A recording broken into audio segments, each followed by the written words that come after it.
일본 정부는 오늘 중국 항모 랴오닝함이 오키나와 섬을 에워싸듯 이동한 항적을 공개했습니다.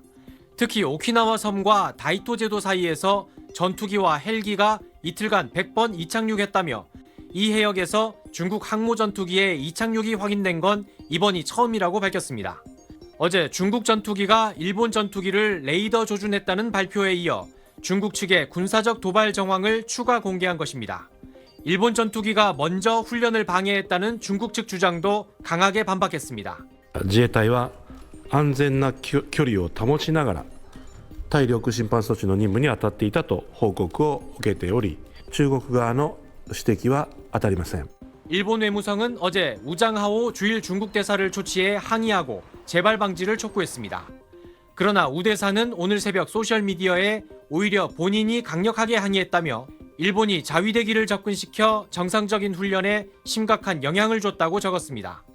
중국 외교부는 연이틀 공세를 폈습니다. 중국 전투기가 수색용 레이더를 가동했을 뿐이라며 미사일 목표물을 조준하는 화기관제용 레이더를 가동했다는 일본 측 주장을 왜곡이라고 일축했습니다.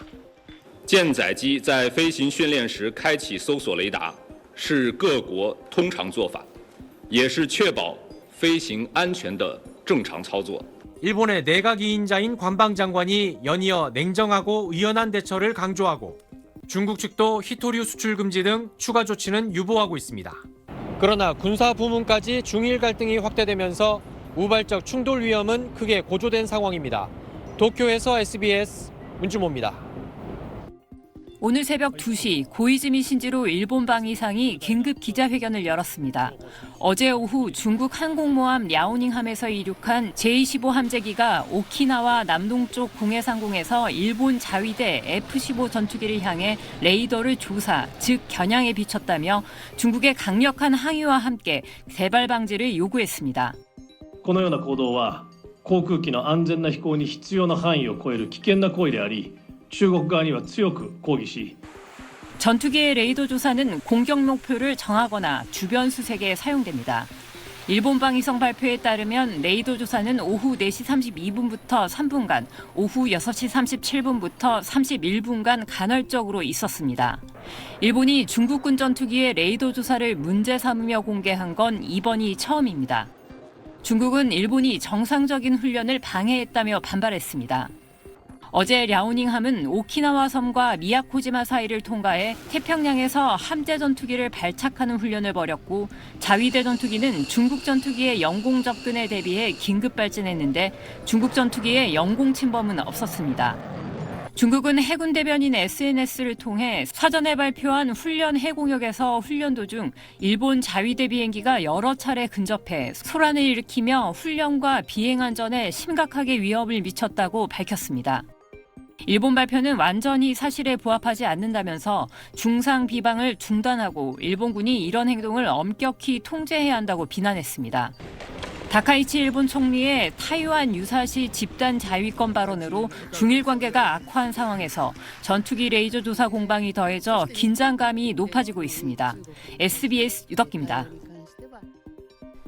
중국 해사국은 오늘부터 사흘 동안 동중국해 북부에서 실탄 사격 훈련에 돌입한다고 밝혔습니다. 중국 장쑤성 연안, 한중 경제적 배타 수역이 겹친 인근 해역입니다.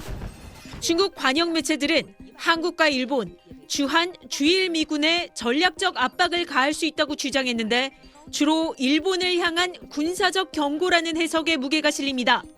앞서 어제 중국 해경은 일본과 영유권 분쟁 중인 센카쿠 열도, 중국명 갸오이다오 영해를 순찰한 사실을 알렸고 지난 11일엔 일본 가고시마현 인근 해역을 통과하는 중국 해군 구축함 3척이 일본 당국에 포착되기도 했습니다.